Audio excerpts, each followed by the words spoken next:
Good morning, everyone. We're just waiting for the others to come in. We will begin in a few minutes.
We will begin in a few minutes. We're just allowing others to come in.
Good morning, everyone.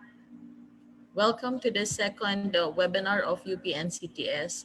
Our moderator for this morning is Dr. Jose Regine Regidor.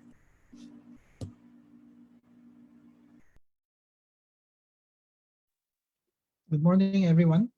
And may I ask everyone to please stand by for the Philippine National Anthem.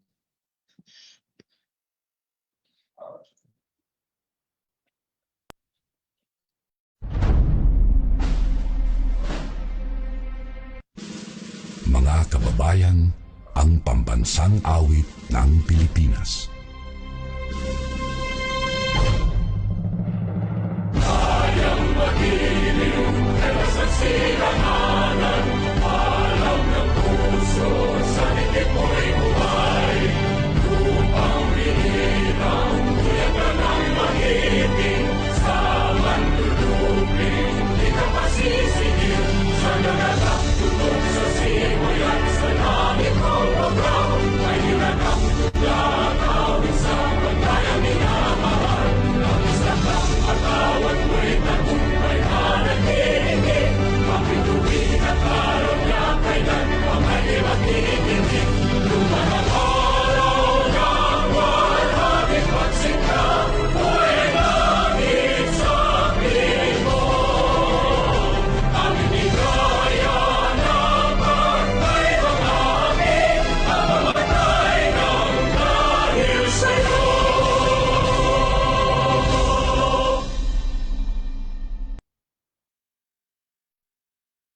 Again, good morning to everyone.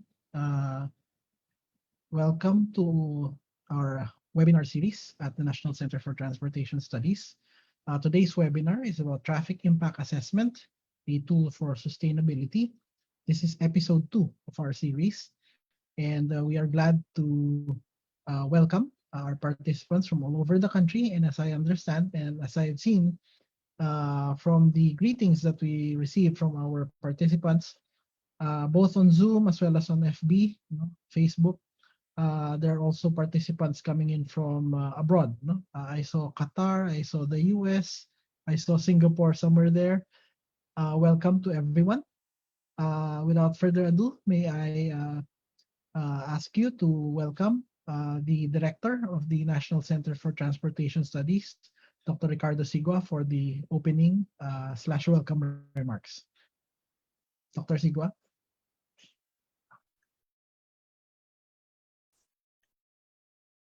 Thank you very much, Doc Reg and Sheila. Magandang umaga sa inyong lahat. On behalf of UP-NCTS, I'd like to welcome you all to this webinar. First of all, I'd like to thank our training division headed by Engineer Sheila Javier, as well as the media committee of our center and the UP Computer Center for organizing this webinar. Mukhang puno ang ating virtual auditorium ngayon. But we apologize that we can only accommodate so much dahil limitation na po ito ng ating platform. But hopefully, maybe in the near future, we could increase the capacity of our existing platform. But I understand that we have live streaming naman sa Facebook and even at YouTube, I think. Well, this goes to show that even during this time of the pandemic, there is a growing interest in the topics the UP-NCTS has in line for our webinar series. Today, our topic is on TIA, or short for Traffic Impact Assessment. At UP-NCTS, well, before the pandemic, we used to have this topic as a one-week face-to-face program or course. But as we do away with this, we decided to offer it initially as an appreciation lecture, although we are open to offer this as an online course later on, if indeed there is a need from among us or from among our LGUs, as well as from our private practitioners. For as far as TIA is concerned, there may be 2 points of view. One, from the point of view of the government, being the assessor, and sometimes they are as well proponent of some projects. No? And on the other hand, from the point of view of the developer, or in general, the proponent or the preparer. And actual practice nowadays would indicate that developers would outsource TIA document preparation. The government similarly would invite independent resource persons who could assist them in the evaluation of the completeness and veracity of the prepared TIA document. At DNR, for instance, TIA has become an integral part of the so-called EIA, or Environmental Impact Assessment, for most critical projects. I know for sure that, for instance, DPWH, they have a lot of projects which may fall under this category, and hence TIA has become uh, a integral part of the EIA document. At the local level, there is a growing trend of incorporating TIA in their respective traffic codes or having TIA institutionalized through issuance of ordinance. And we're glad to inform you that we have assisted a number of LGUs in the development of their TIA regulations. No matter which side you're in, well, hindi po political ito, ano? But I mean, whether you aspire to be a preparer or an evaluator of a TIA, this lecture to be provided by Dr. Montalvo is for you. No? It is hope that we will have a common understanding of what TIA is all about. And most importantly, why there is a need for the conduct of TIA.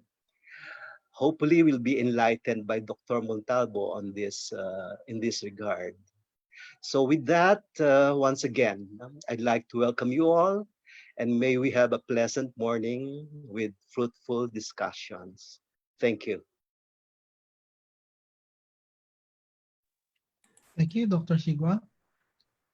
Thank you for also explaining to our participants the context of this webinar series and, of course, the context for today's episode of the NCTS webinar on traffic impact assessment. May I now introduce our speaker for today?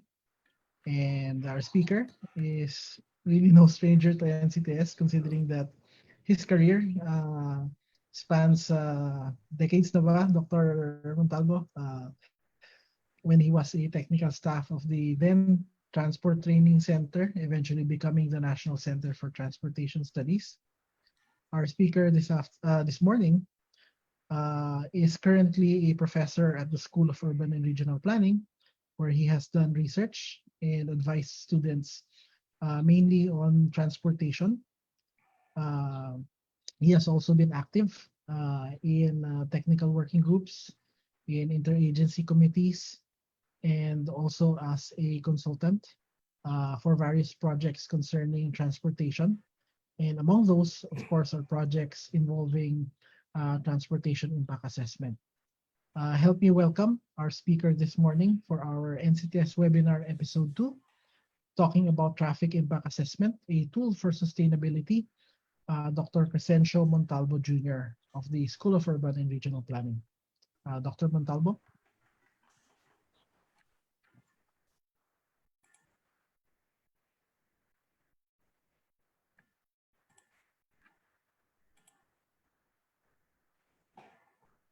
Hello, good morning. Good morning. Good morning. Good morning. Hi, good morning, everybody. I see more than 500 who managed to get in Zoom. And I think that's an amazing audience. Half of them are my relatives, by the way. Thank you for this opportunity to share what I know, to tell you a little bit about what I've done in the past few years, past few decades, actually. Dr. Sigua has talked about everything I wanted to say this morning. So I'd like to thank him. Sorry. No, that's all right. I've been given an hour to talk about and discuss TIA, and I hope this next 1 hour will be productive and very fruitful for you. Can you see my screen now? I just want to make sure. Not yet. Oh, okay. There. Oh, okay, there's my face. Hello. Let me start the presentation now. There.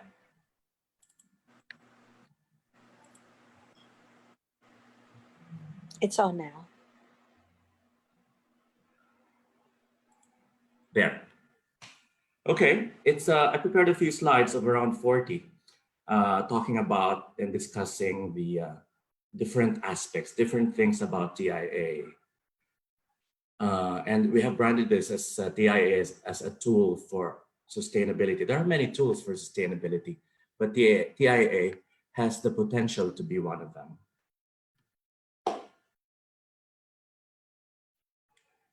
Who am I? Dr. Regidor has talked about my background. I'm a professor at the UP School of Urban and Regional Planning. I'm also a fellow at the National Center for Transportation Studies. And what's challenging about having online meetings and online webinars like this is that the speaker usually feels detached from the audience. I hardly hear you. I cannot see you, but I'd like to get to know you. So let's do a quick survey here. Glenn, can you, I prepared 3 questions that will help me have an idea of who you are. Okay, can you participate? Can you answer those questions, please? There's supposed to be 6 choices there.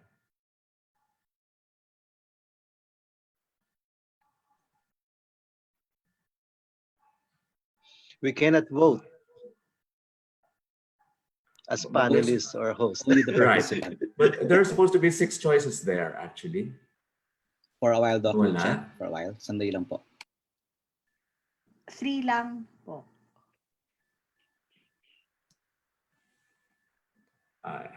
Anyway, the total should still be 100%. There. There you go, Doc. Sorry po. There, that one. Okay, can you please do the poll again? Can you answer the questions again? Because it's a more complete list. There. Wow. Dr. Montalvo, I think you'll have a lot just of friend answers there. I think. And I'll be eternally indebted. Unfortunately, we are not your friends. We cannot vote. I've always known that. Majority academia, local government, consultants. Oh, and others. Vintage. Very interesting. Okay, has everyone voted? I'll share the result, Doc. Yes, please, Len.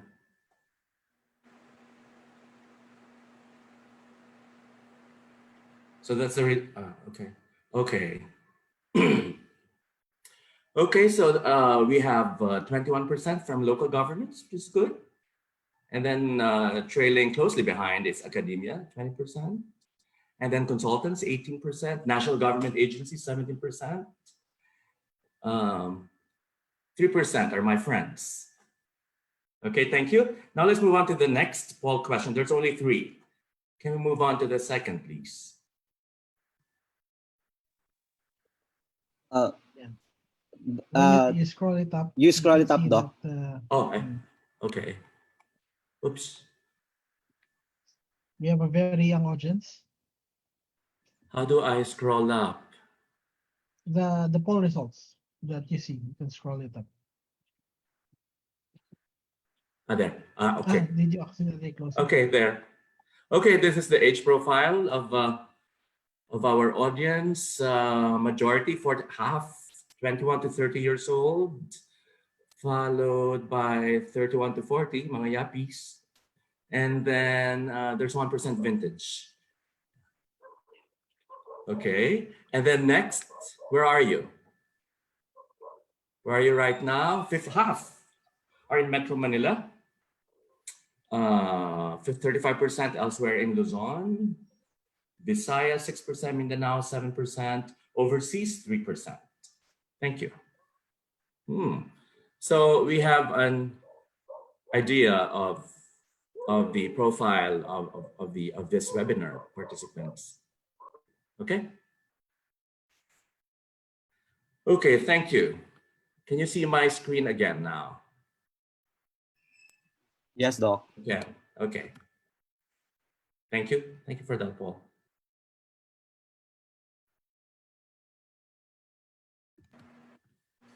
Okay, it's not moving. There. Okay. With that, let's proceed to my short presentation on TIA. These are the things that I'll be discussing this morning. Just 5 bullets, so perhaps an hour will be more than enough. But actually, I disaggregate the outline to this more detailed version. There. Talking about the basic definition and principles behind TIA, the process of it, whose responsibility is it to do TIA or to be part of TIA?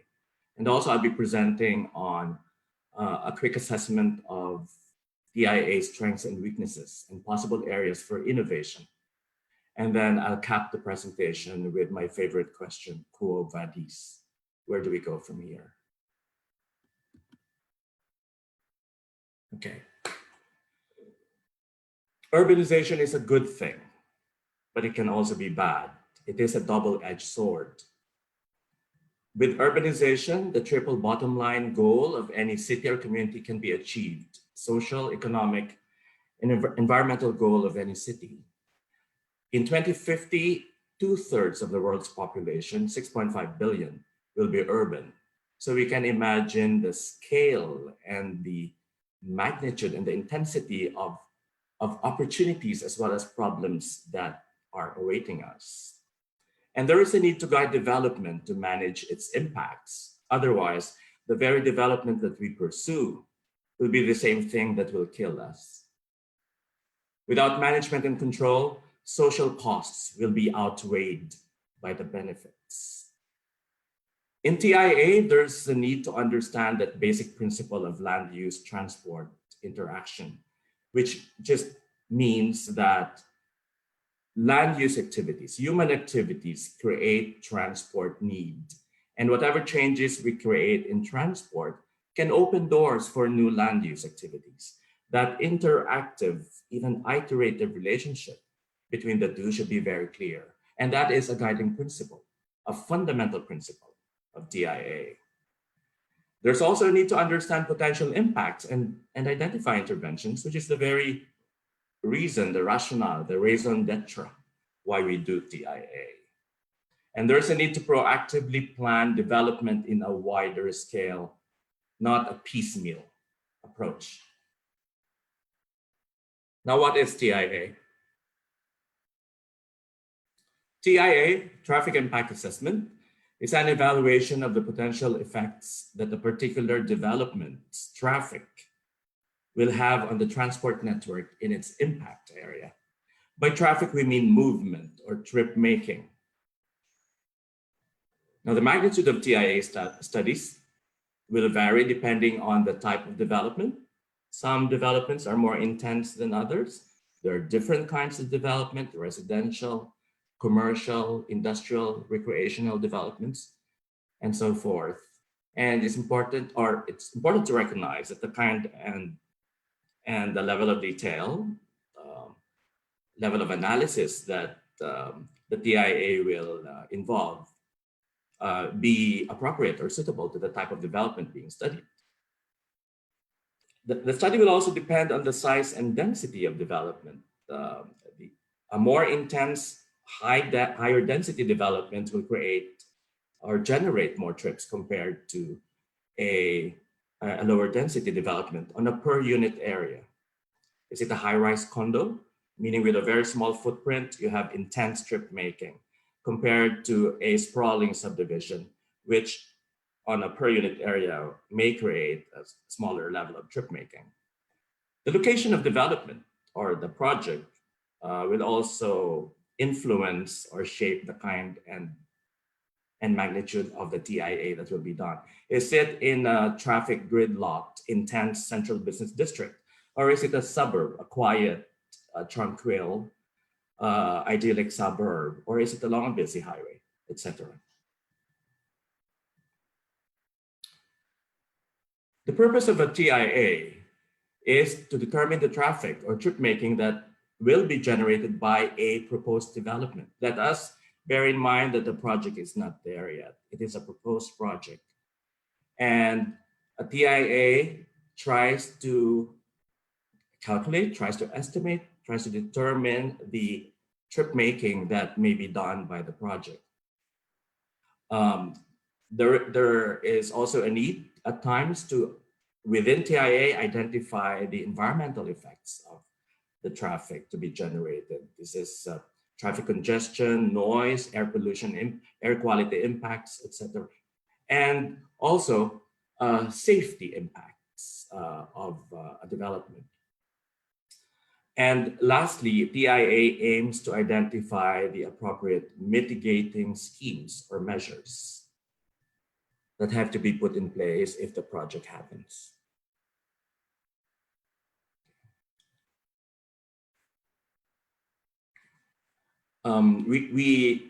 Based on the land use and transport interaction principle, land use activities create trip making. And depending on the nature and on the magnitude or intensity of the land use activity, different levels of trip making will happen. Now, for us to understand clearly this phenomenon of trip making resulting from a land use activity, here I show you what happens to the level of trip making in an area where a proposed development is located.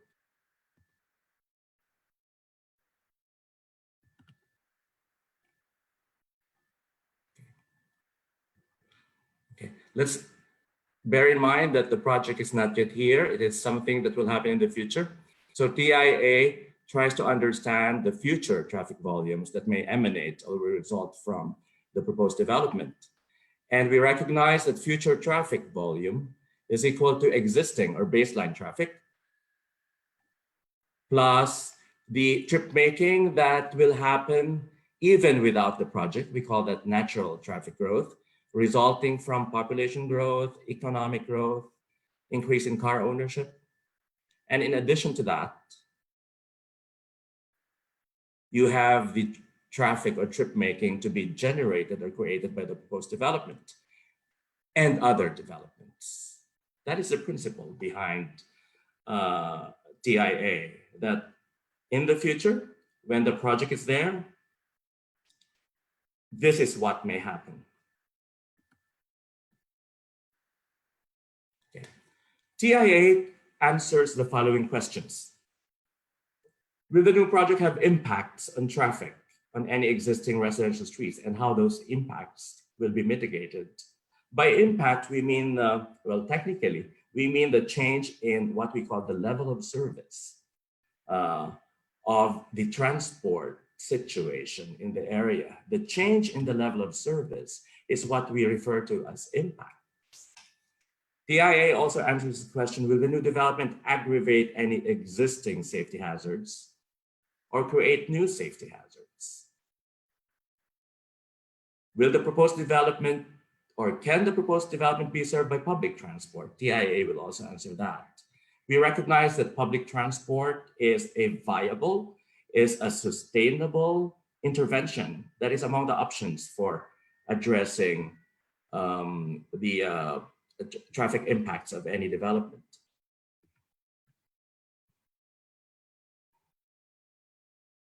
TIA also answers the question whether the development is going to be friendly towards cyclists and pedestrians.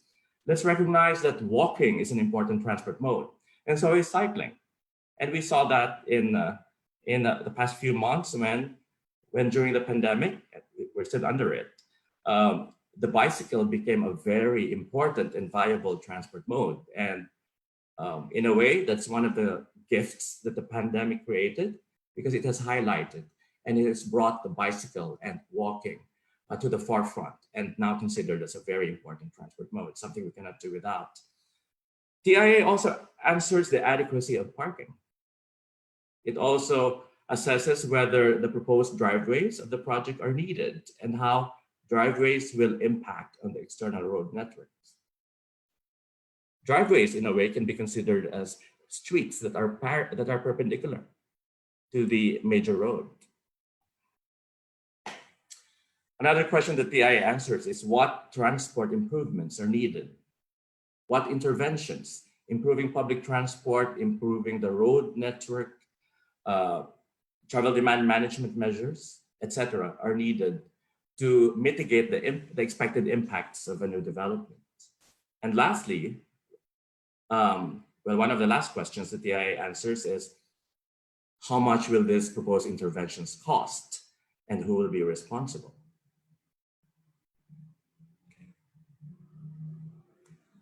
Now, when do we conduct a TIA? When is it warranted to do a TIA?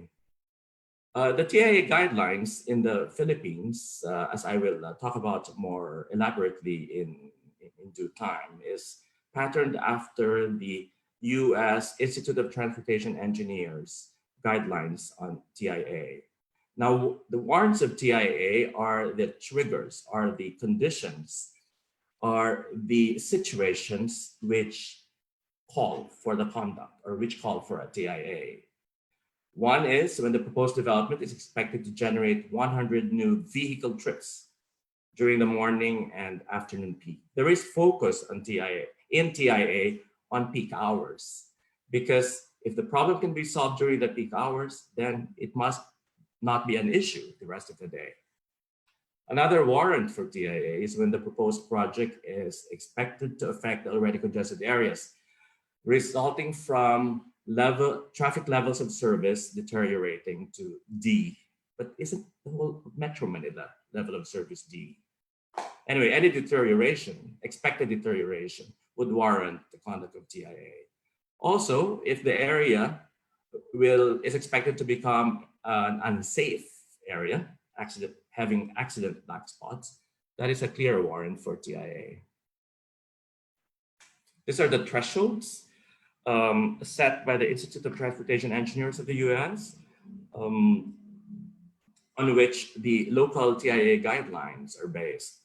Residential developments of 150 dwelling units, and then certain floor areas, whether gross floor area or gross leasable area of different land use activities.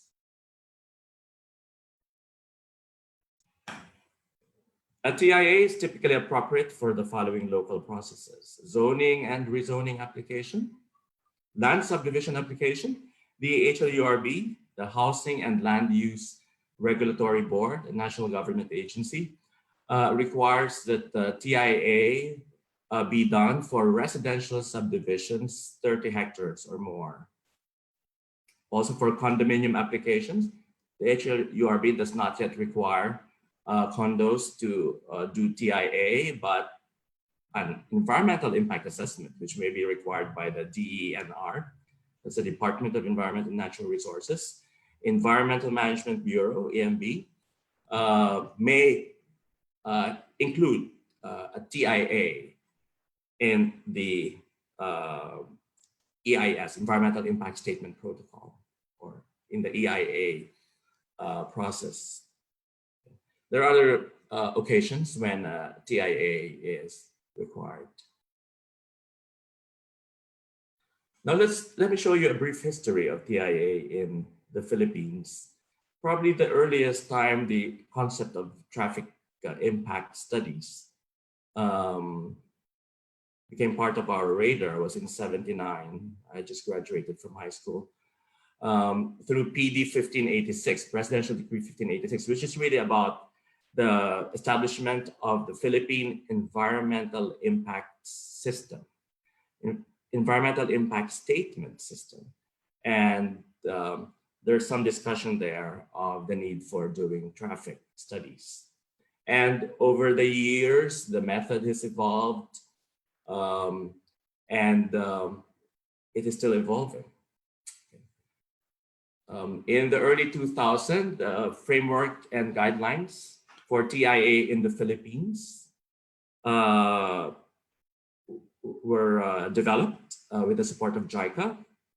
My colleagues here right now, Dr. Raydor, Dr. Jodoro, Dr. Palmiano, Dr. Sigua, Dr. Lidasan, and a host of others have been involved in this preparation of TIA framework and guidelines about 20 years ago. There have also been attempts at institutionalization of TIA over the years. TIA can be made part of the environmental impact assessment process if the review committee, if the RevCom says it should be a part. Of course, there's the HLURB guidelines, which require TIA for subdivisions 30 hectares or more. Some LGUs have adopted or passed TIA ordinances, or some of their zoning ordinances embed TIA in them. Sometimes TIA is also required by metropolitan agencies like the MMDA. We're hoping that there will be a comprehensive national legislation on TIA. There's a bill, but it's called the House Bill 7347, which is the mandating of TIA to be made part of the EIA process. But I think we have yet to see it being passed into a Republic Act or into a law. And of course, TIA has also been initiated by some proactive developers because they do recognize the benefits that are in them that they can enjoy if a TIA is done. TIA can be a planning tool, and some developers recognize that and proactively do TIA. Now let me show you the process of TIA. What you see on your screen is the breadth of recommendations that can emanate from a TIA. Transport improvements, road geometry modification, improvements in traffic safety, site circulation and parking improvement. Either you increase parking or you reduce parking, but encourage people to travel together or to take public transport. Recommendations also include those on transport facilities related to public transport and non-motorized transport. Travel demand management, which tries to reduce reliance on private cars and the use of higher occupancy or more efficient travel modes. And also recommendations on neighborhood traffic and parking management. And lastly, funding for countermeasures. Let's remember that if there's no committed funding, then it's all just a report. Okay. To show you the process of TIA, I'll show you here a typical table of contents of a TIA report. The report will describe the project and discuss or describe the metes and bounds of the study. And then there's a discussion of the study area, the location of the proposed project, the connectivity of the proposed project in the transport network in the area. And there's a discussion of the impact area. This is the area that is expected to be affected by the project if it comes to fruition. And there's a chapter discussing the data collection done in the TIA study. We have primary surveys. Usually this would consist of classified volume counts and pedestrian counts, public transport occupancy surveys. Okay, the secondary data will also be included. These are data that can be obtained from the DPWH, for example, for road network data. The MMDA for some traffic volume, secondary traffic volume data. And then if necessary, then primary pedestrian and non-motorized transport counts are made. These data are usually presented in a spatial form, not just in tabular or text form, so that it'll be easier to appreciate and understand the issues, the traffic impacts that may be created by the proposed development. There's a chapter on what we call the baseline traffic. This is a discussion of the current situation without the project. This identifies the critical movements. Critical movements refer to the flows, whether they're straight or turning, that happen during, or that are of maximum values. There's also a discussion of flow conflicts in the present time without the project. That's what we call baseline traffic or baseline conditions. American literature refers to this as background traffic. Now there's a chapter on trip generation and trip assignment. This chapter presents the results of the analysis on generation and assignment. Here, we use trip generation rates, which are empirically established trip making rates specific for the kind of land use the land use activity being assessed. This is where the importance of locally developed trip generation rates or standards comes in. And then this chapter also includes traffic or trip assignment and using algorithms such as critical path method, assuming that travelers are rational beings and they will choose the shorter, the least cost path and show that where the movements are without the project. The next chapter is estimation of future traffic. Trip assignment there is with the project, with trip generation, based on trip generation and when the project is there.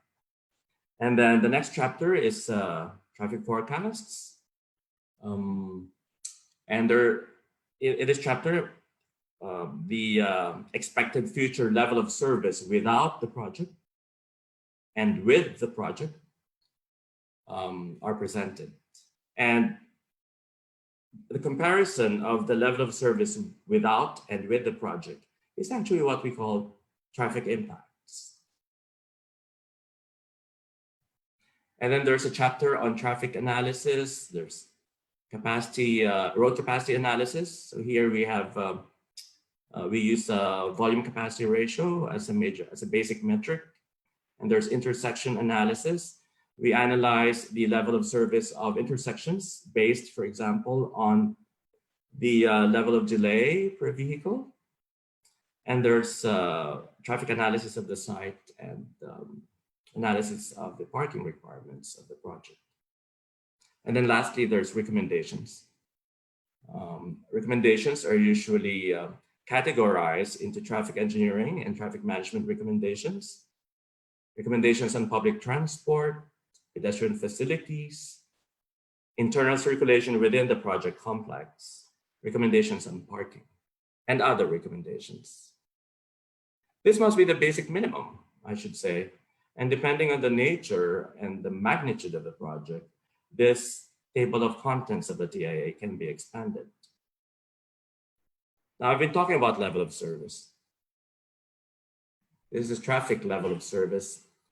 We have 6 levels of service from A to F, where A is probably the most desirable situation.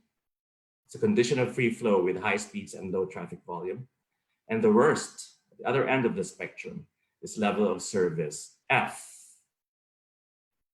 And that means F as in forced or congested flow at low speeds, long queues and delays.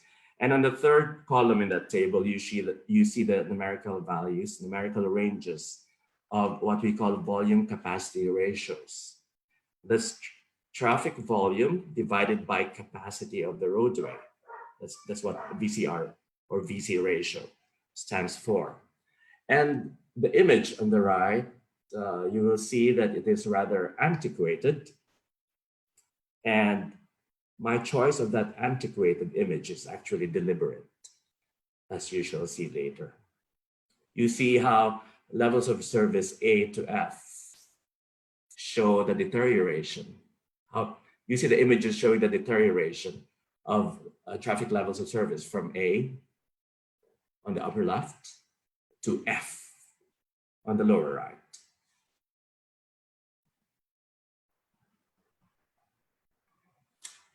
It's also important to recognize that there are time elements in a TIA study. We use horizon years or the planning period for forecasting. We refer to the anticipated completion date of the proposed development and when full operation happens. We also, as preparer, for example, of a TIA, we need information on the phasing of development. Well, first, how much time it needs for construction, or when it will open, and then the occupancy phasing of the development, and when it will have full operations. And then we do 20-year forecasts. In TIA, we focus on the following time periods: the morning and afternoon or evening street peak for the weekdays and weekends. We also identify the morning and afternoon or evening peak of operations, meaning when is the proponent most intense? What hour of the day is it most intense? And by intense, we mean when is it that most people go or leave the development based on the plans of the proponent. And we also look at noon peak. Also, TIA also determines the impacts during the construction, because usually large vehicles will be bringing materials to the construction site, and also during operations, of course. So we should also be mindful of the different phases of the life of the project: construction or pre-operations and operations. And within operation, we look at the different occupancy phases of operations.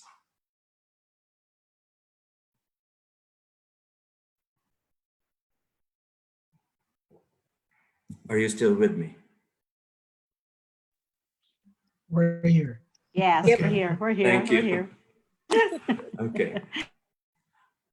I guess this question might scare some people away. Whose responsibility is it to do TIA?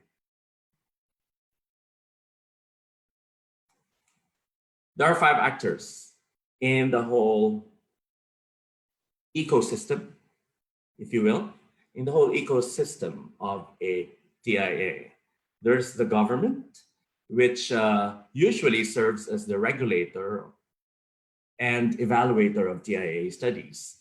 Well, Dr. Sigua mentioned earlier that the government can be the actual proponent of a project. That's true, that happens. Especially now that the government is embarking on an ambitious, massive infrastructure development program. So the government can also be the proponent or can be the developer. But the basic role of the government in this TIA ecosystem is as regulator and evaluator. It can be a national government, it can be a local government. Another actor is the project proponent, the developer. Another actor in TIA is the consultant or the preparer of the TIA study. Another actor is academia, whose task is to advocate TIA, tell people about TIA, develop local standards on TIA. And let me tell you, it's a never-ending task. We are in a state of flux. And lastly, we recognize the community as important actors in the TIA ecosystem. These are residents, these are advocates, these are civil society organizations. In fact, many TIA studies in the past have been triggered by the voice of the community, usually based on some opposition of local residents to a proposed project, and TIA is a result of that. Now, these are the actors, and there's dynamics, there's interaction. There can also be synergy among these actors in the TIA ecosystem.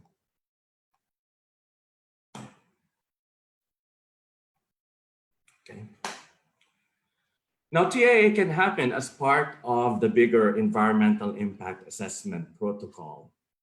In the Philippines, the Environmental Impact Assessment Review Committee, or RC, decides on TIA inclusion, whether to include TIA or not, based on perceived potential impacts of a proposed development.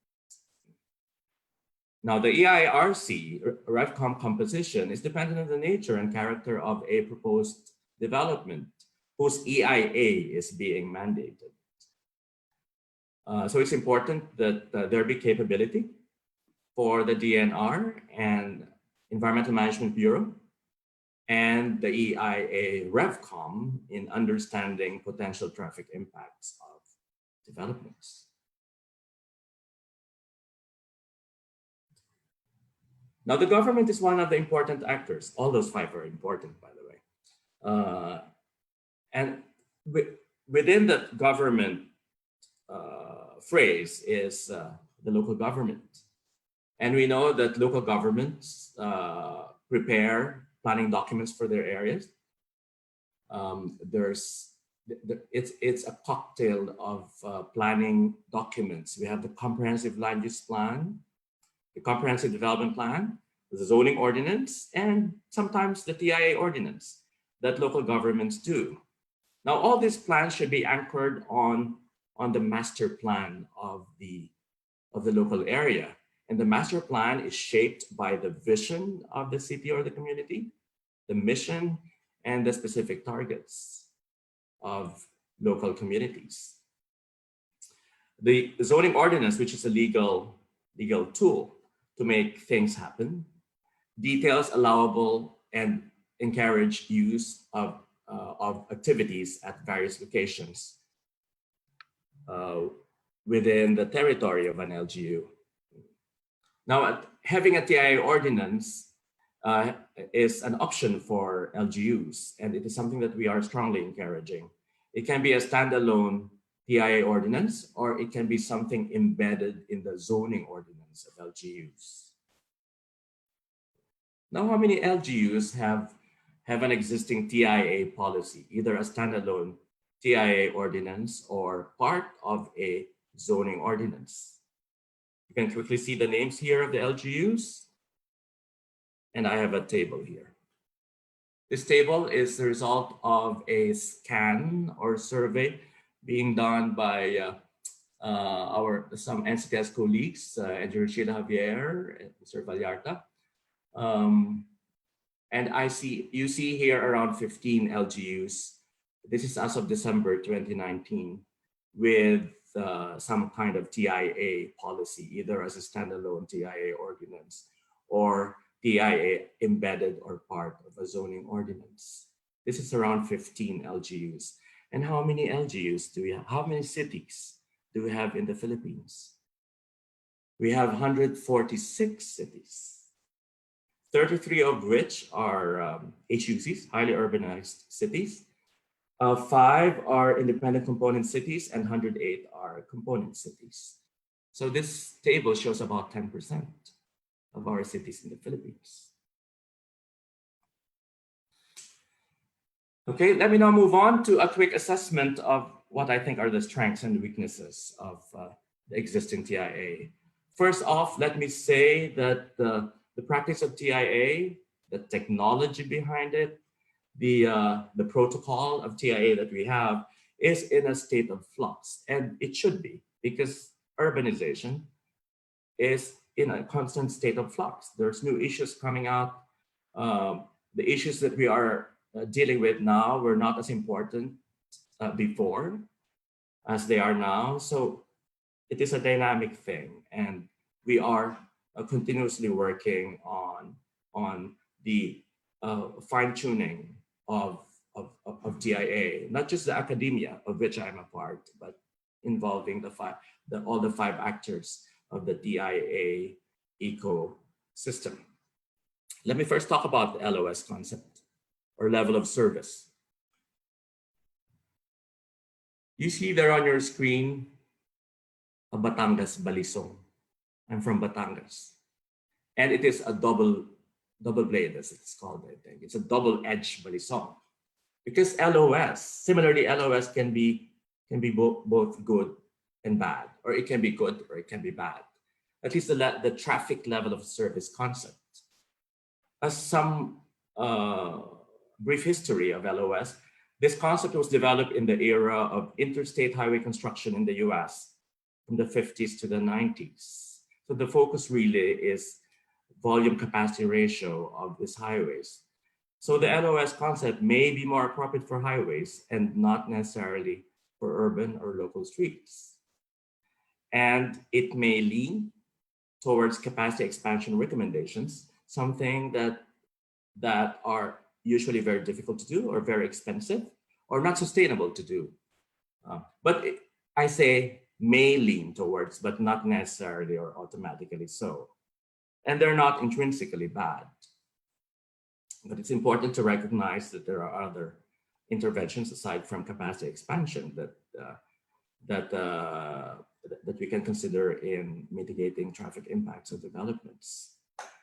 And in the past 15 years or so, there are new innovative ideas that are coming out to elevate or to upgrade the concept of level of service. And we have the concept of multimodal level of service, which looks at the people moving performance of transport.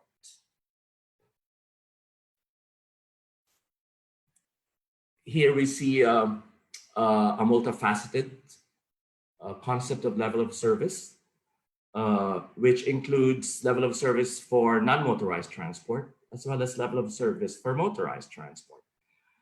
In the case of Bellingham, State of Washington's multimodal transport system paradigm, level of service for bicycles and pedestrians is measured based on the compliance with some non-motorized transport master plan. The level of service for motorized vehicles is established in the traffic level of service. The level of service for public transport refers to frequencies and occupancies of public transport. There's also the concept of context-sensitive solution guidelines for urban thoroughfares, which is being promoted by the Institute of Transport Engineers itself. And so that this is a big door for innovation for local TIA. There's also the concept of livable or healthy streets policy in Europe, which recognizes streets as not just passageways or thoroughfares for motorized vehicles, but it is a space for everyone. There's also the complete streets concept, which refers to the sharing of the space by all stakeholders. And also the recognition or treatment of streets as places, not just as physical corridors for motorized vehicles. And this concept is envisaged to create a vision for a great community and plan streets accordingly to support that vision. These are possible areas of innovation for the LOS concept and as a result for TIA.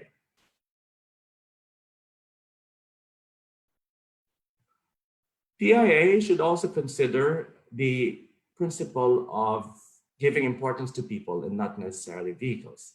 We move people, not necessarily cars. This emphasizes the people moving performance of a transport system measured in terms of passengers or persons per hour per direction.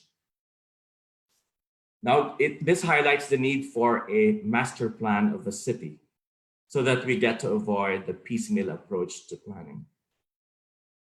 Now, this master plan must be anchored on the vision of the city. What city do LGUs want for their areas? Is it a city that is full of motorized vehicles, some nice vehicles, some bad, ugly vehicles? Or is it a city that there is equitable sharing of space? So you have space for vehicles, you have space for public transport. People are encouraged to use public transport. There is space for pedestrians. There is space for users of non-motorized transport. It really depends on the kind of vision that you have for your city. And it's important to have that very clearly from the get-go. So we avoid to do piecemeal planning for our areas and piecemeal TIA.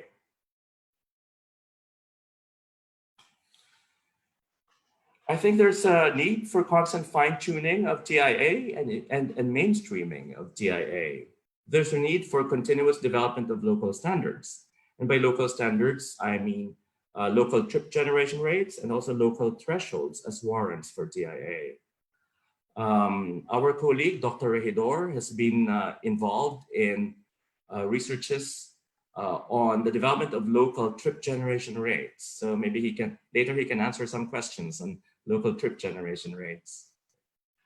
I think there's also a need for innovating the concept of LOS, or level of service, in the Philippines, as I have described earlier. And lastly, there's a need to further institutionalize TIA.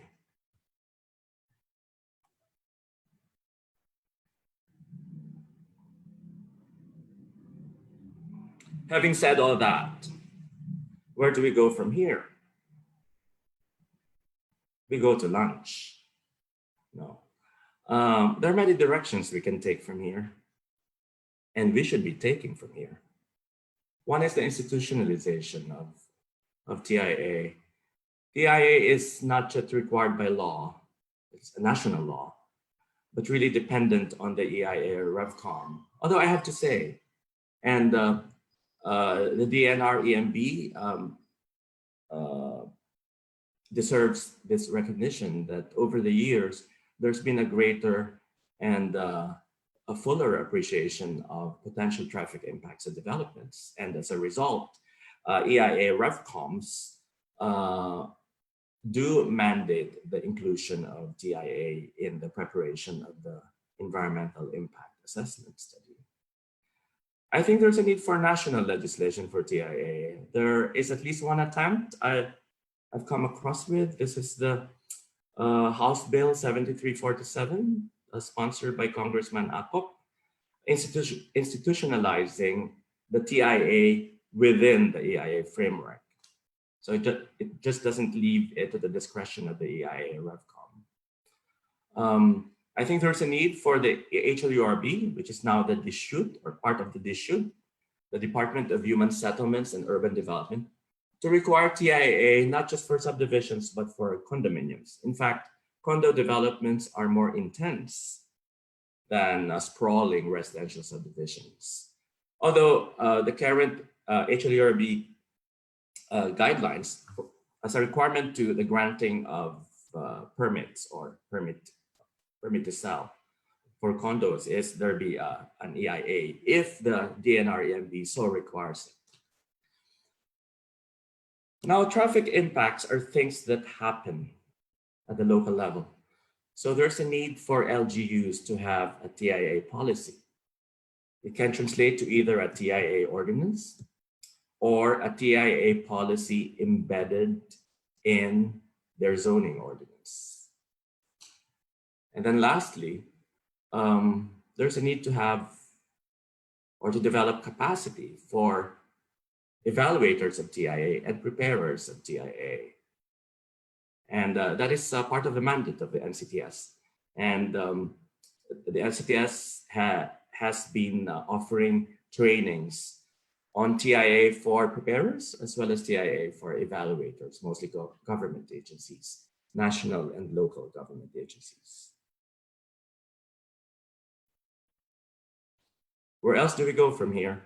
I think we should go towards innovation of TIA. With respect to the development of local standards, as I've said, Dr. Raydor has been at the forefront of developing local trip generation rates, and I hope he continues to do that. He involves his graduate students, and there are other professors who do that as well.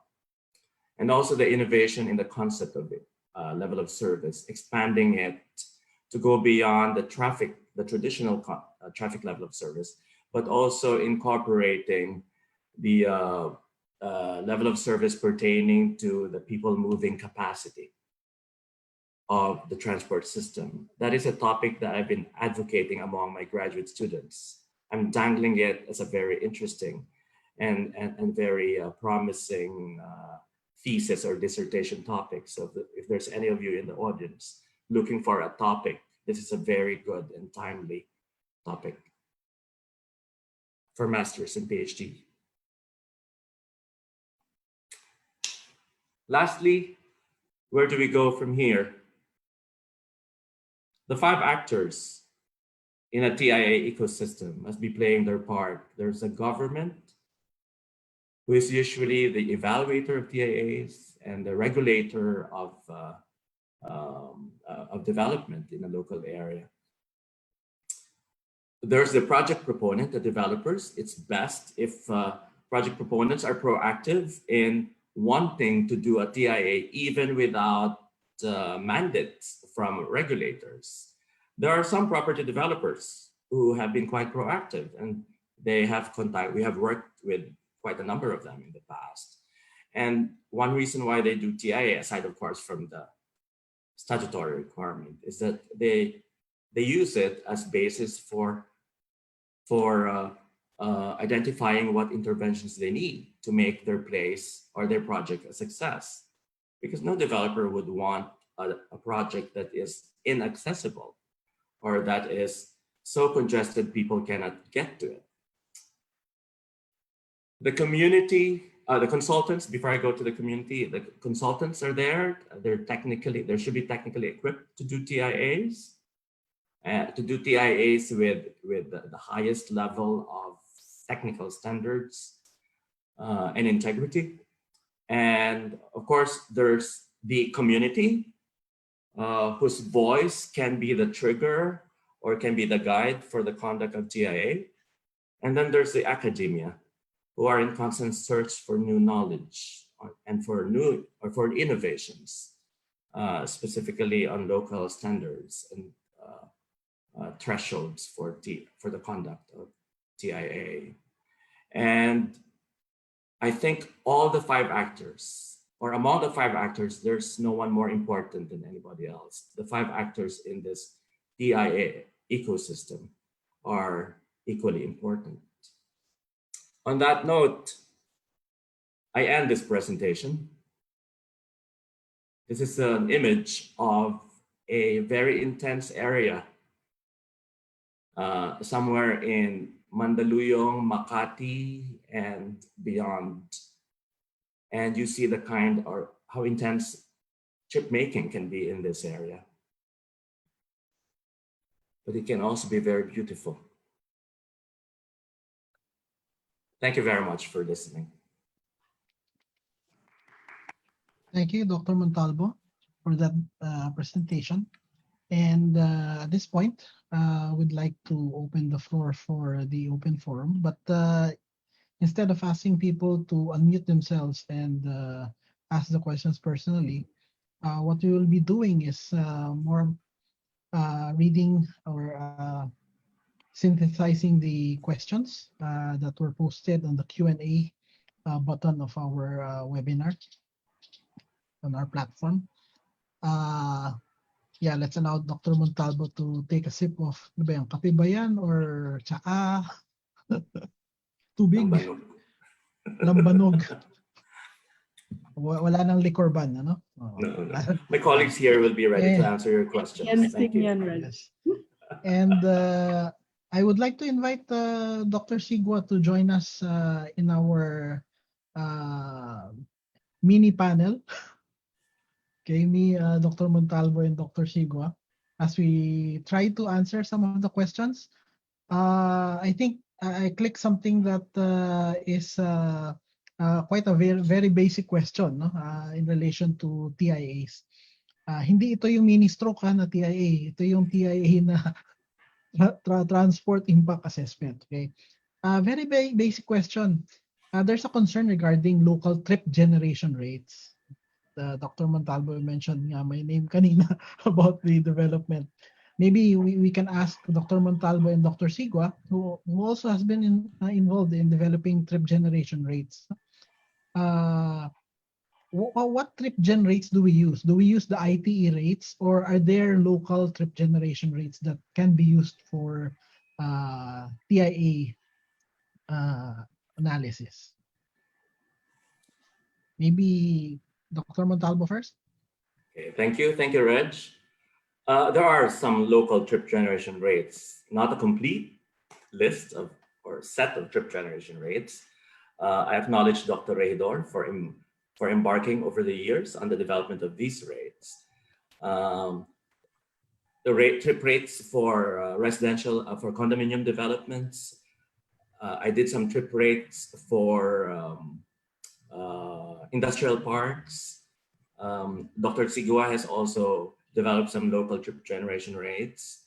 and that I assume he will be talking about in a short while. And the development of local trip generation rates is not just the franchise of the academia. The private developers, property developers, can also or should also provide important inputs, perhaps to the academia, to develop and establish these local trip generation rates.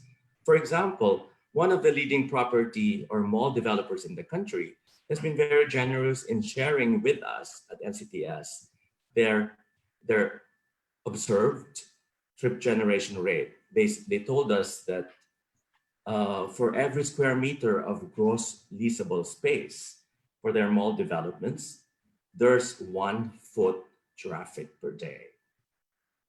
That's their observation. So That's when for you, malls, yes.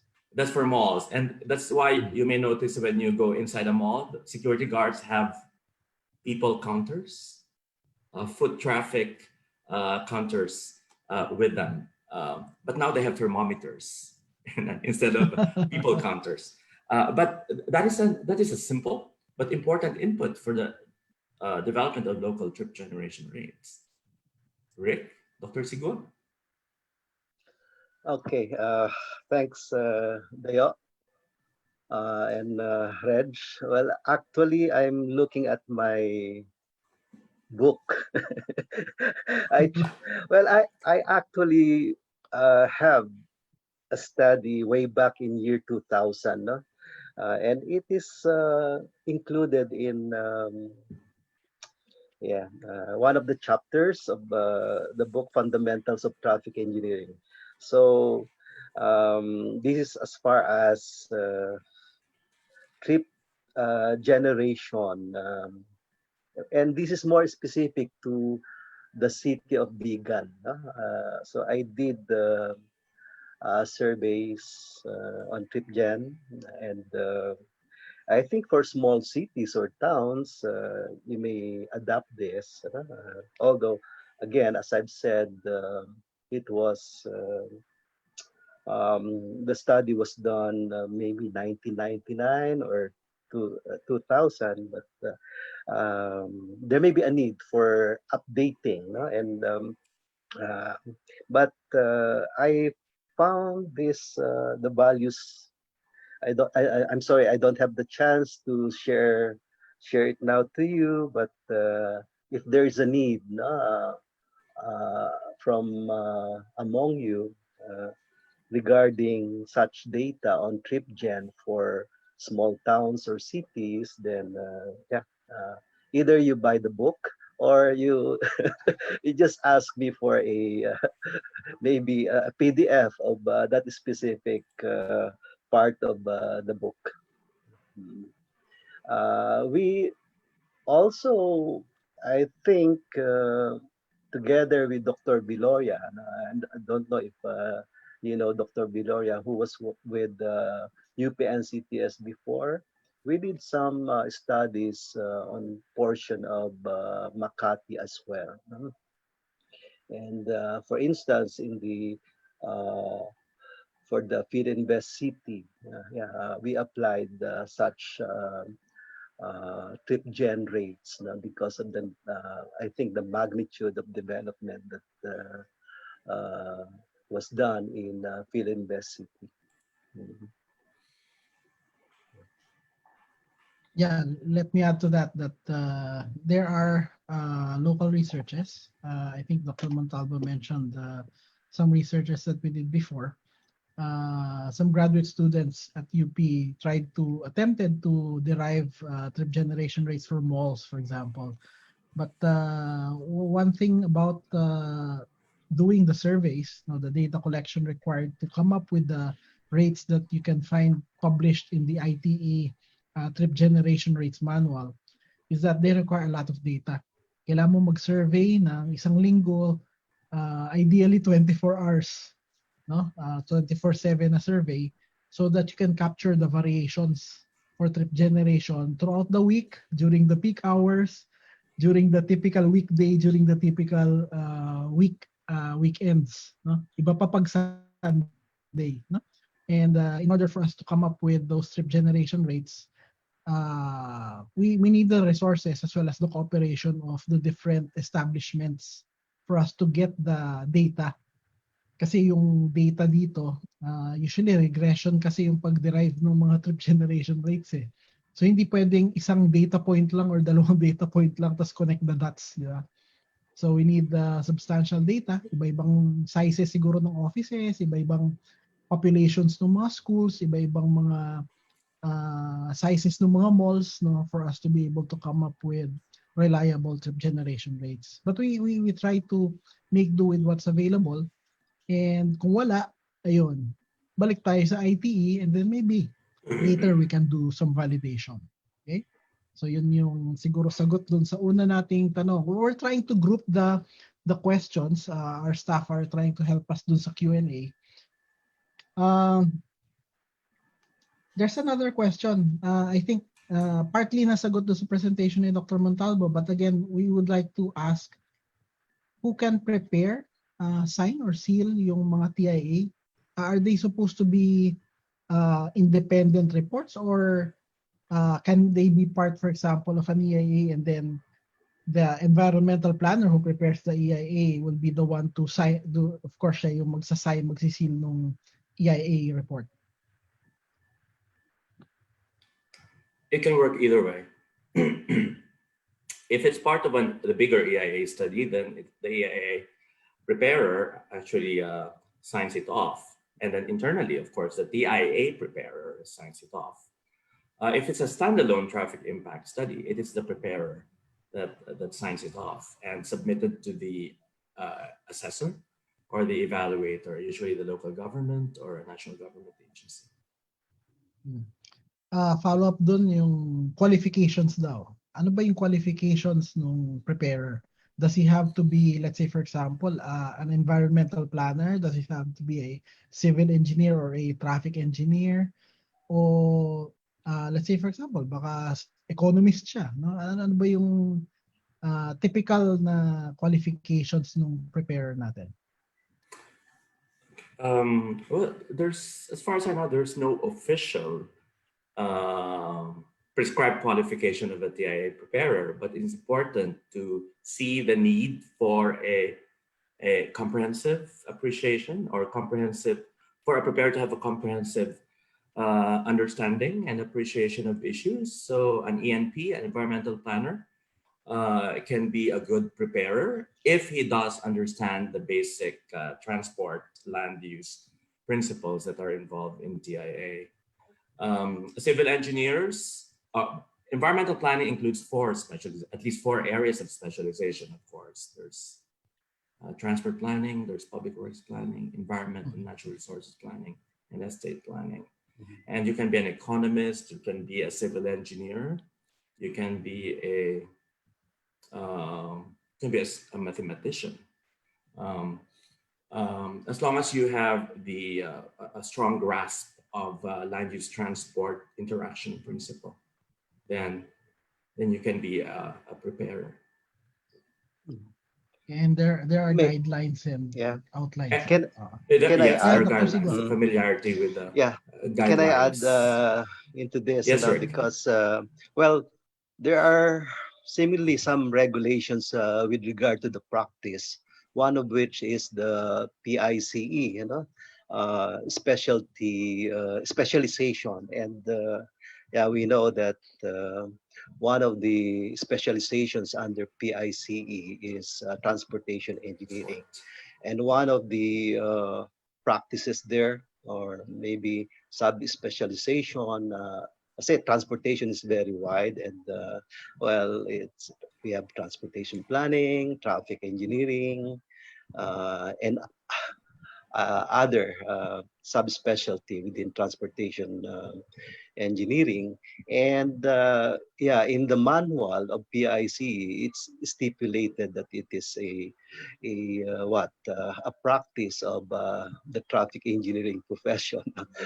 Part of the traffic engineering profession is doing TIAs. And I could see the reason, because there's really a need for a full understanding or grasp of the methodology, even techniques in how to conduct TIA. No? Uh, yeah, there it's. I think the conduct of TIA would involve not only the traffic engineers but the other professions as well. No?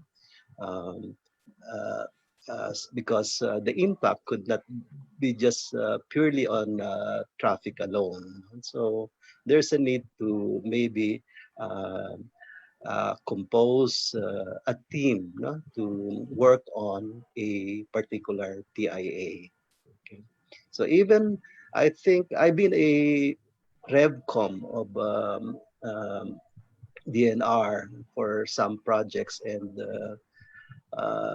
yeah, I find that a number of preparers, no, have done a good job in fulfilling the checklist as indicated in the EIA. And I believe that even if there is no, yeah, shall we say, official, say, regulation on this, um, a number of preparers has the number has been increasing, and I could attribute this to yeah, the training programs that we have been offering at NCTS. Okay. If I may add, the usual TIA that we do has at least two positions, two specializations involved. There's the traffic engineer and there's the transport planner. Usually the traffic engineer would do the traffic forecast and the analysis of level of service and intersection analysis. And usually the transport planner will do the trip generation and trip assignment tasks in a TIA study. So it is really, the output of TIA is really the fruit or the product of the confluence of several specializations. So it becomes a multifaceted, comprehensive study of what a proposed project can result in. Thank you. There's a popular question here, no? So maiba tayo ng topic. Would you recommend that TIA still be undertaken during these times, during the lockdowns or the pandemic? Kasi di ba may data collection required, but of course the analysis is not affected, no? It's affected by the data. So what's your take about TIAs during the pandemic or during the lockdowns? Itong current state natin. Thank you, Reg. In fact, that is exactly the same question that we at NCTS are dealing with, because we always get a litany of TIA requests, a long list of TIA requests, and then we say it's a pandemic, it's artificial. But really, the way to answer that is first recognize that when will the project happen? When will it be operational? Depending on the scale and nature of the project, it might not be operational until after 5 years from now, or even way beyond that. So the analysis must recognize that, the timing of the project. Now, regarding data, do we use The input as data, yes, the pandemic data or the present day data? Well, is the pandemic the kind of situation under which the project will be operating? Usually no. So if possible, we must use data pre-pandemic and then do the necessary adjustment or forecasting. Or if we can if we can use data during the pandemic, we'll have to adjust. We have to uplift the data. We have to expand the data to make it representative of what we call normal. Not the new normal, but normal, the traditional normal conditions. So there's some tweaking to be involved there. Mhm. Dr. Sigu? Well, I guess this would just show that we have deficiency, no, as far as data collection is concerned, because parang nagde-data collection lang tayo pag kailangan sa isang project, no? While in fact, data collection has to be a continuing initiative or effort, no? And siguro this may give us a lesson on this na we have talagang maraming tayong technology, no?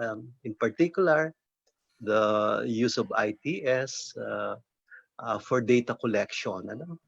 And that could help in a way both the preparers and the evaluators, ano?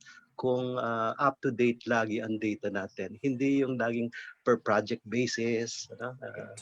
And it has to be, this kind of data has to be open to all.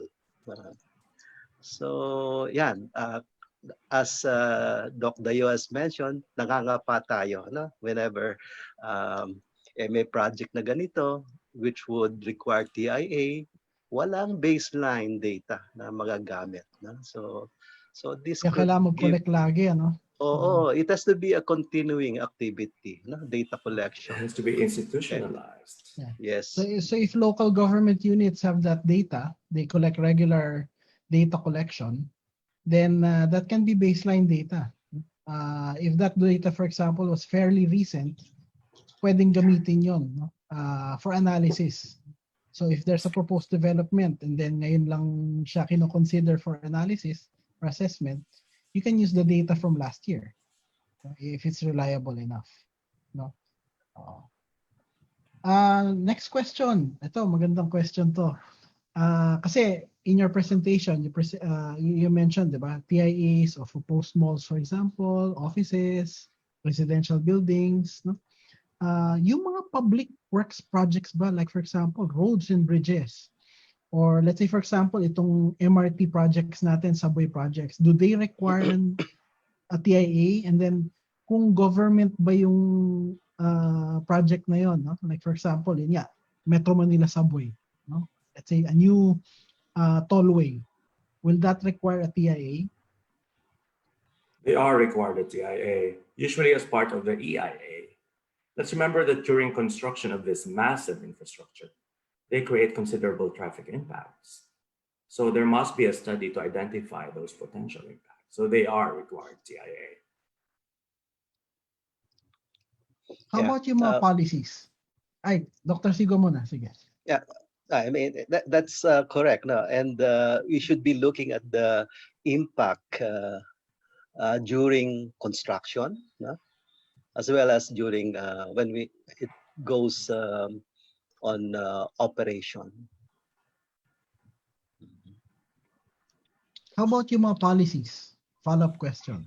Like for example, let's say for example, nag-truck ban, or let's say for example, may proposed na congestion pricing or road pricing. Or even yung current natin, di ba, may number coding tayo sa Metro Manila. Prior to the implementation of such policies or schemes, do you think that we need to conduct yung TIA? Well, some impact assessment must be done, maybe through simulation. So the proponent will have an idea of the benefits or the social costs that such interventions can create. Not necessarily officially called TIA, but the traffic impact studies of such interventions should be done. Yeah, it could be just a before and after study. When we implement such policy, then we do some simulation.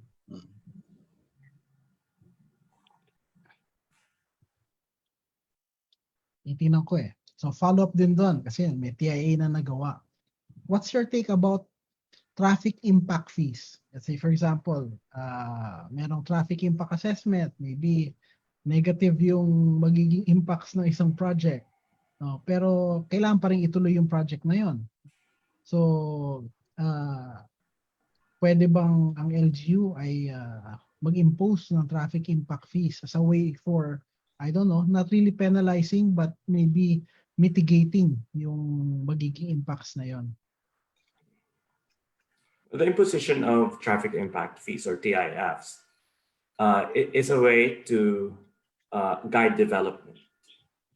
It's a way to raise funds for whatever new impacts may be created by the proposed development. But it can be a very tricky thing. It is something that requires a lot of evidence, a lot of transparency, a lot of integrity. But that is an option for local governments. If I remember right, in Cebu, there was an attempt to, or I don't know if it eventually took off, to impose traffic impact fees on developments that are far from the emerging public transport system station in the city. And the principle behind is the proponent will be creating externalities for their development. So it's just fair that they shoulder or they contribute to the cost of providing the mitigating measures. Let's remember the basic principle of beneficiaries pay. Whoever will benefit from a development should pay. And from a business perspective, it is the proponent that stands to benefit from the development. So it's not really unfair to make the development shoulder some fees. In the context of TIA, some developers are very open to shouldering the cost of the recommended intervention. Some are actually very open, and because they do acknowledge that it will also be good for them at the end of the day. Thank you, Dr. Montalvo. Ito, magandang question. So, there's a situation, no? Merong project na nag-conduct ng TIA in a specific location. So, natapos yon. And then, there's another project, katabi ng project na yon. So, kailangan bang gumawa ng isa pang TIA for that second project? Considering na may project na katabi siya, na nag-TIA na. Same proponent?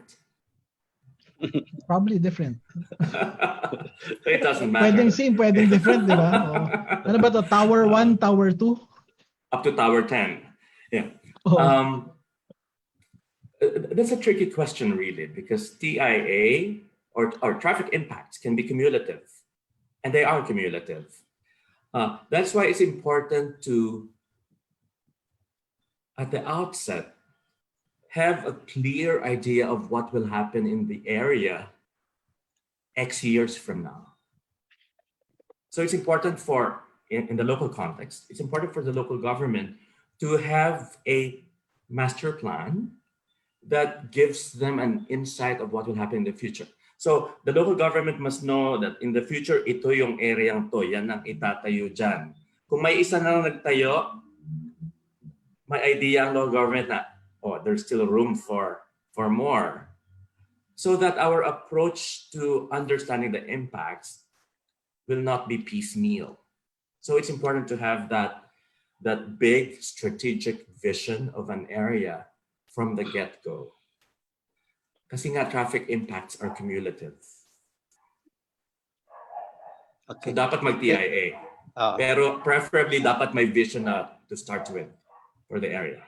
Yes, Rick.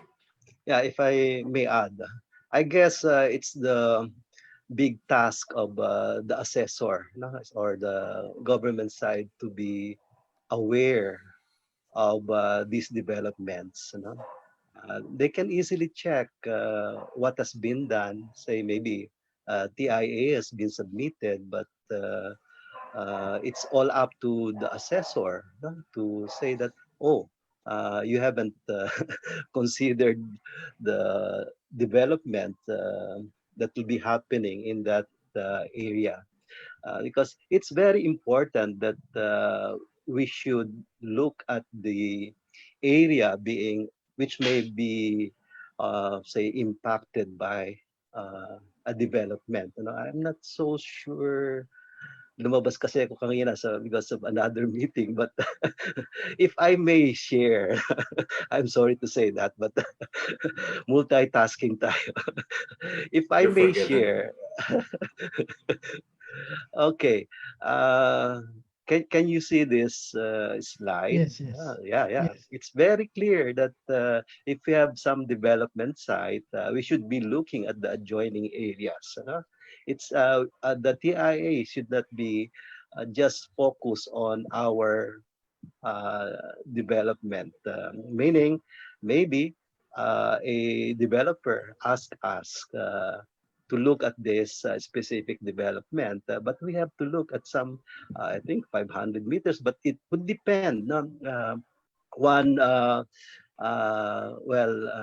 method would say that there has to be, uh, say, uh, say 5% of change in any traffic volume in the um, different intersections that may be impacted by our development. So it should be the role of the assessor to be aware of developments that would be happening. And it will be up to the assessor as well to inform the the the preparer that yes, there are other developments na magma-mushroom dito sa project site. Thank you, Dr. Sigua. Mhm. May ano tayo dito, may reinforcement sa pagsagot ng mga questions, no?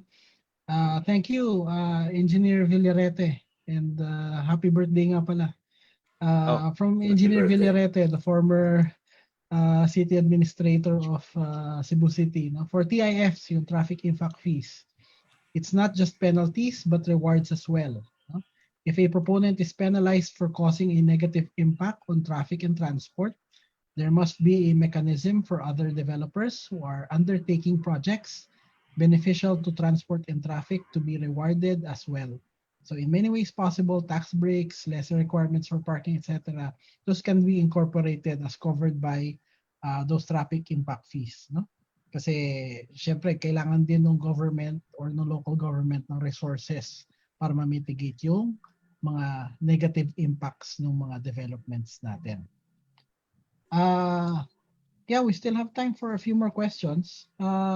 There's a very good question here kasi about the level of service kasi Dr. Montalvo mentioned kanina about level of service, and I think you did mention something about the need to innovate and perhaps for these standards to be evolving.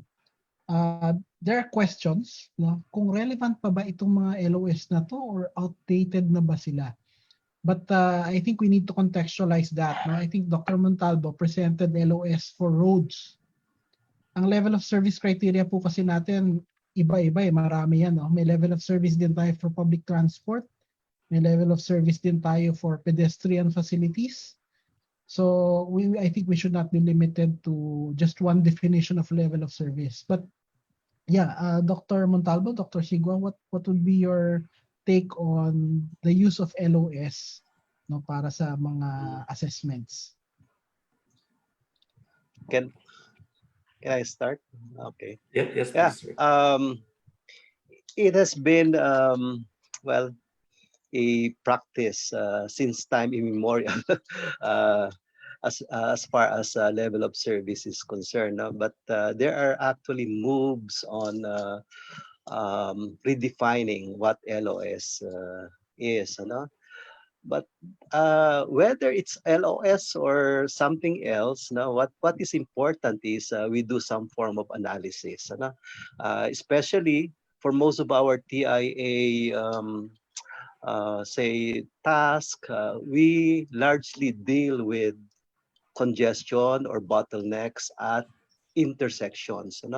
Karamihan, if well and good kung ang ating development ay nangyari nandun lang sa in front of a highway.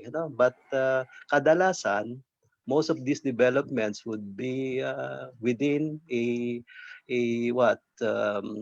highly urbanized area. No? And what is important is to analyze the impact of this development doon sa mga adjoining, say, intersections, and I think, well, we also are using some form of level of service definition for intersections. So for our assessors or for our evaluators, it's very easy to check if there is something wrong with the document. Kung ang ating say ay ang ating development ay nasa developed area, na then we have to see to it that intersections are fully analyzed. Sila yung mga critical locations. Doon nagkakaroon ng bottleneck. So we can consider a document without analysis ng mga intersections as incomplete. Next question. May Meron I? bang mga... Yes. Dr. Rich, Montalvo. yeah. Yes. That's exactly one of the points I raised in the presentation. And that's exactly the reason why I chose that antiquated image or photograph of the levels of service, because the concept may be construed as antiquated, but it's not necessarily bad.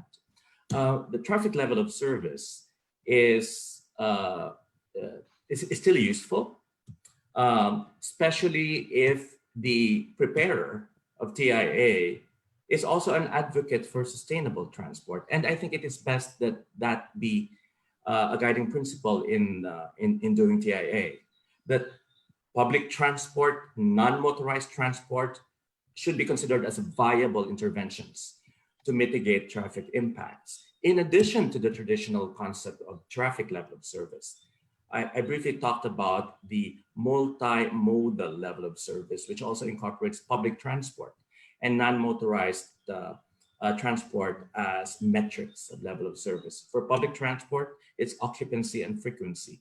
For non-motorized transport, it's compliance with a plan for non-motorized transport, which I assume is there.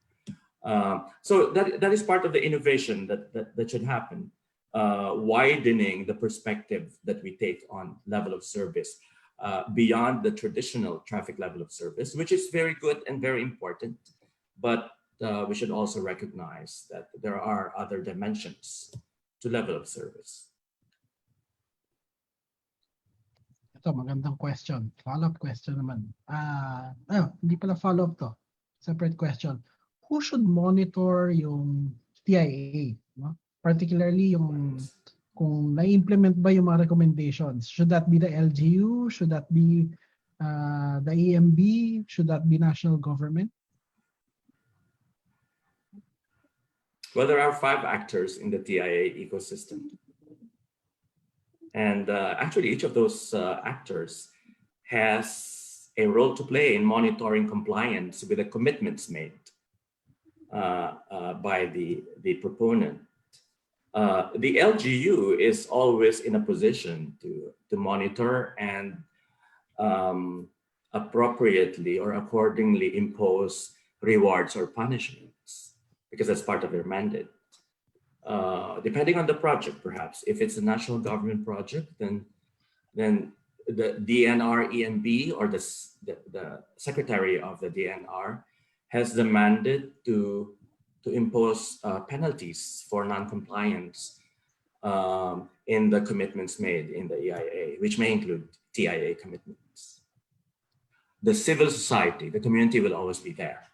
And sometimes they are the most vocal. May public participation. Sometimes they're the most participatory. They're the most active participants in this ecosystem of TIA. And that has happened so many times in the past. And they deserve recognition for that. Thank you. Next question. Maraming questions sa Q&A natin, but we'll try to address maybe 3 more questions before we try to conclude this webinar. Third of 3 questions. Actually, magkadugtong to eh. How much and how long? how much would a typical TIA cost, and how long would the study be conducted? Yan, magandang question. We at NCTS do it for free. No. I lose my job. I disagree. I gave the floor to Rick. I gave the floor to the director of NCTS. well, well, based on experience, no, since we help a lot in formulating TIAs for a number of projects, no, both in the government as well as in the private sector. So the range could really vary. No? As far as duration is concerned, it really depends on the magnitude of the development.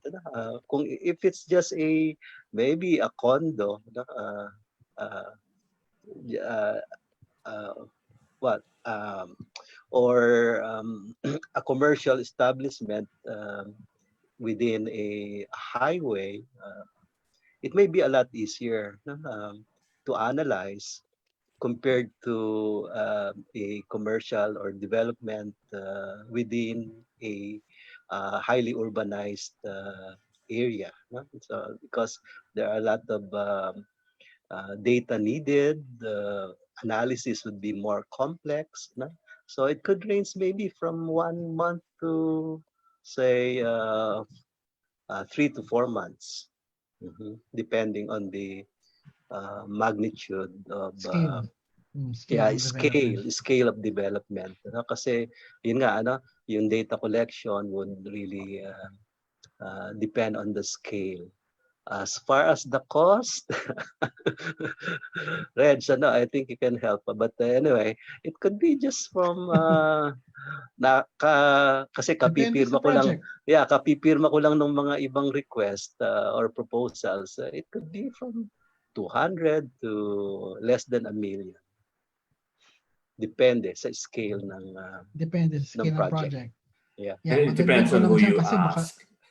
Baka kasi yung project mo.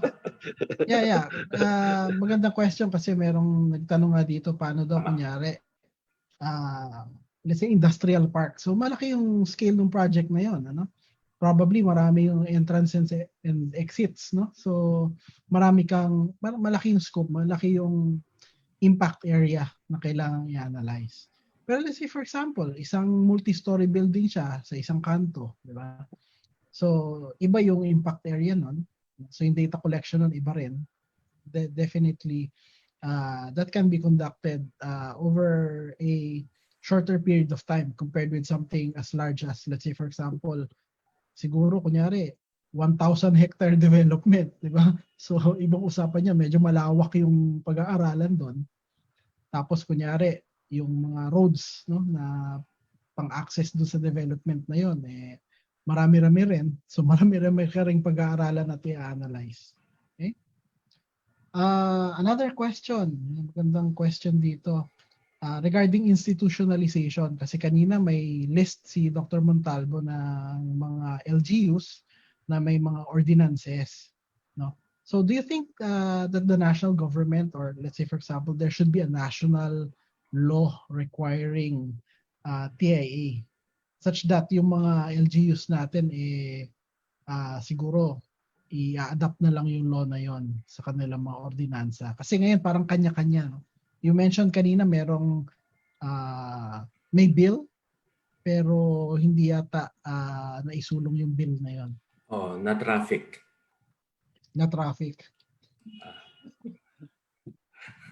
I think it is best that there be a national law. But in addition to that, there must be a local law that is cognizant of the local issues in the area. So this tandem, this combination of a national overarching strategic law working with a local instrument, a local legal instrument will be good.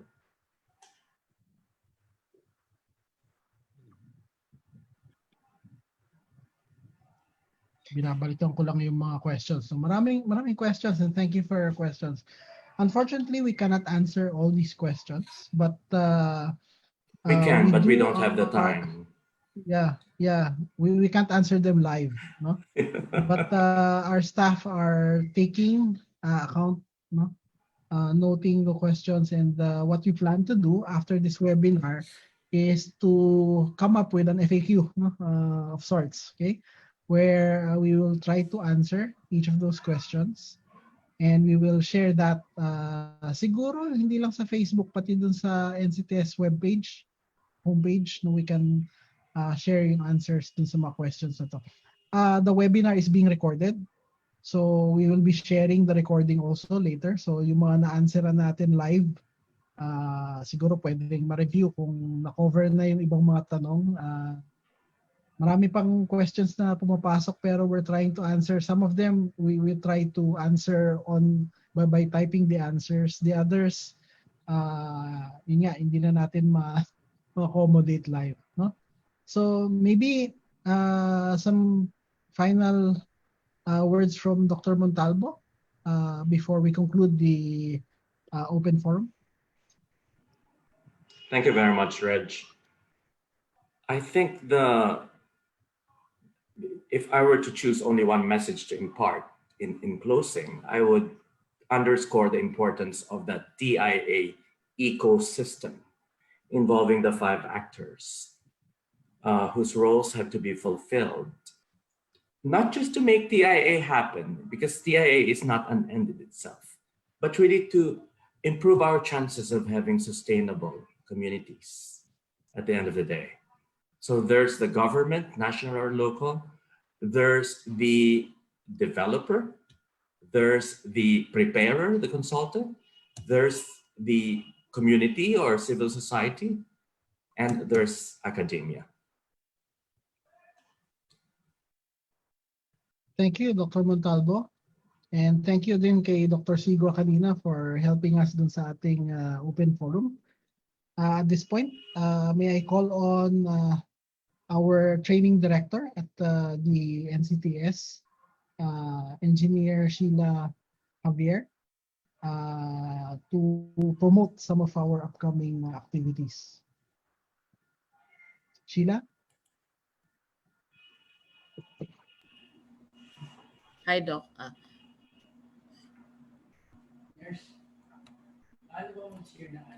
Sorry.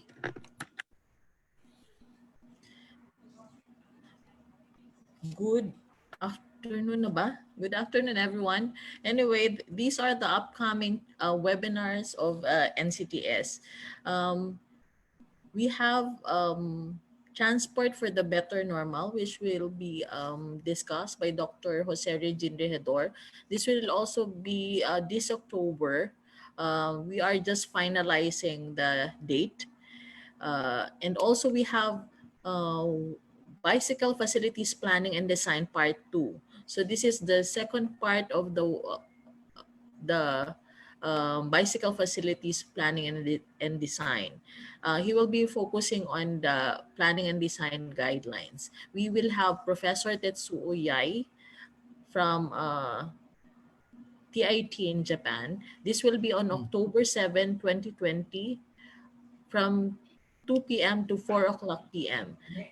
The registration link will be posted as soon as we have the registration link. And then we also have another webinar this October, which is the impact of COVID-19 pandemic on public transport and health. So we are also finalizing the date for this particular webinar. Since you are particularly interested on TIA, we will have a new program, which is Traffic Impact Assessment for Preparer. This will be this October. We are also finalizing the specific date. Please visit our Facebook page and the NCTS website for updates. In November, we will also have one webinar and one online program. One is road safety in time of pandemic, and then emissions inventory for smaller cities. Emissions inventory for smaller cities will be conducted in cooperation with Clean Air Asia. And by December, we'll have the impact of COVID-19 on goods transport or logistics by December 2020. So this is also an interesting topic. I hope you will also attend our webinar in December. So always visit our Facebook page and also our uh, our website for training and webinar updates. Thank you very much. Thank you, Sheila, for those information. No? Napaka-importante po ng mga nabanggit ni Sheila. Abangan po natin. No?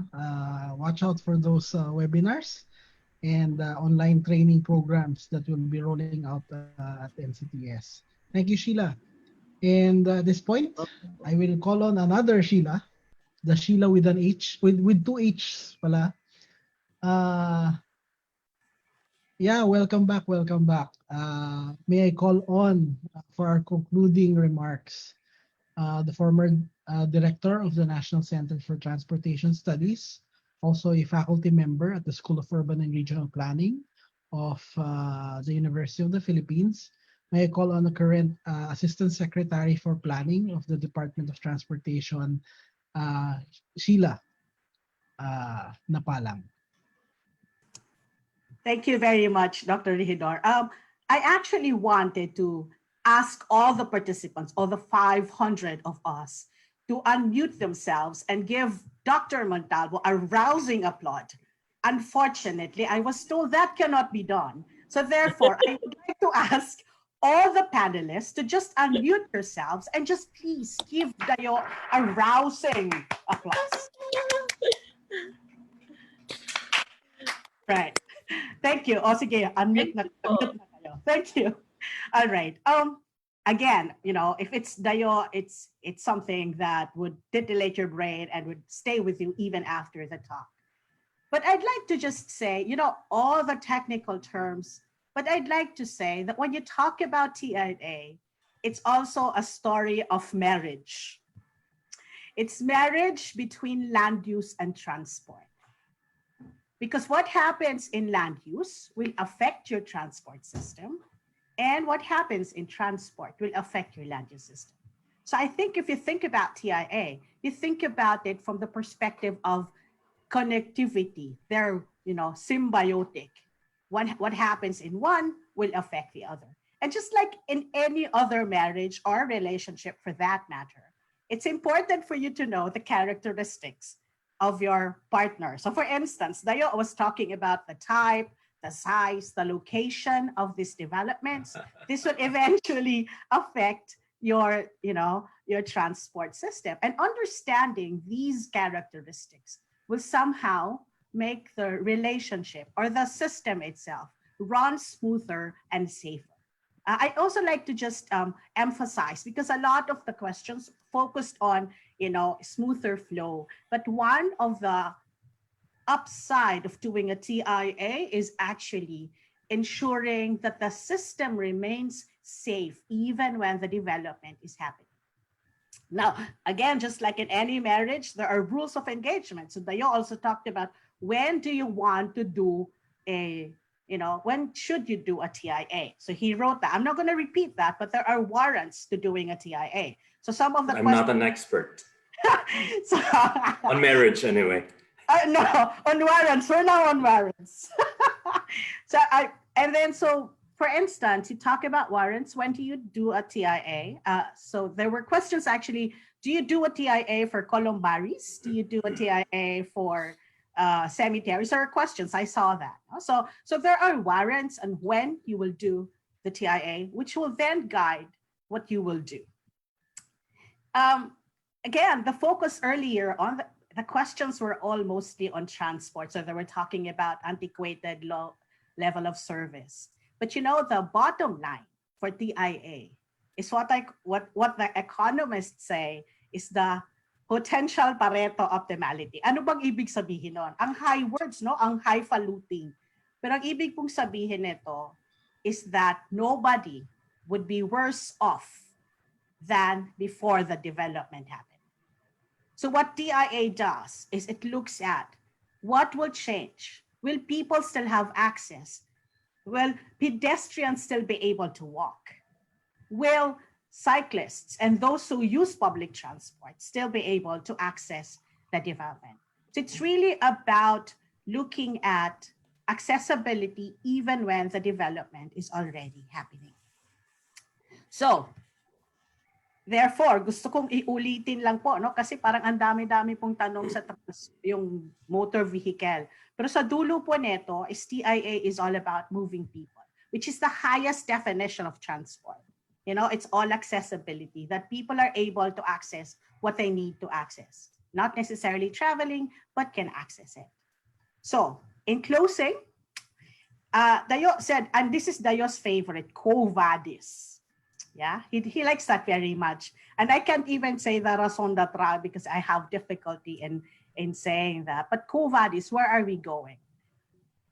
I think after all that's been said and done, because there's just so many things, Dayo mentioned 5 key players, but I think very critical is the recognition that traffic or transport impact assessment is a critical component in ensuring sustainable development. And seeing that there are more than 1,000 people who are interested in this topic, I think is a great step forward. And so I'm in the era where I'm still good with High School Musical. So parang sinasabi ni Dayo sa closing remarks niya kanina, it's an ecosystem of the 5 players. Because no matter what we do, we are all in this together. If one system does not work, everybody will suffer. And on that note, I'd like to commend NCTS, and I'd like to also congratulate Dr. Montalvo, Dr. Sigua, and Dr. Regidor for a really, really informative and interesting webinar. Thank you. Please don't forget, October 7 is the next webinar. It's actually a continuation. O ako na nag-plug siya, ha? It's a continuation of what Dr. Sigua started. Dr. Sigua had a webinar on active transport. This will be a continuation of that. And it will be as equally interesting. So thank you, everybody, and please stay safe. Thank you, Dr. Napalang. And with that, I think we will be concluding this webinar. Please do stand by for postings, no, regarding yung Q&A. Hindi pa tapos tayo. I already asked our staff, please compile the questions. Whether nasagot, hindi nasagot, no, we will try to answer those questions. Hindi man ako, si Dr. Montalvo, si Dr. Sigo, baka pati si Asek na palang sumagot na rin ng mga questions, no, in your free time. Again, thank you for everyone for participating, especially yung mga nagtanong dito sa ating webinar. And see you in the next. And maybe because very encouraging itong ating TIA na webinar, baka magkaroon tayo ng part 2, no? Siguro in the near future also, no? Para lang masagot siguro natin yung mga katanungan, maraming katanungan. So salamat po at magandang hapon sa lahat.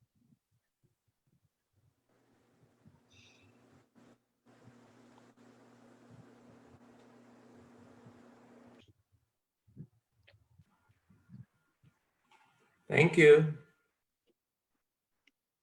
That wasn't bad. Wait. Umi-exit na sila. Ano ba yan? Can they hear us ba pag habang umi-exit sila? Or... Yes, Doc. Yes, quiet yes. Muna. Let's wait. I-exit lang po muna. Nag-exit pa sila. Wait lang. Ay, itong QR code na to, Sheila.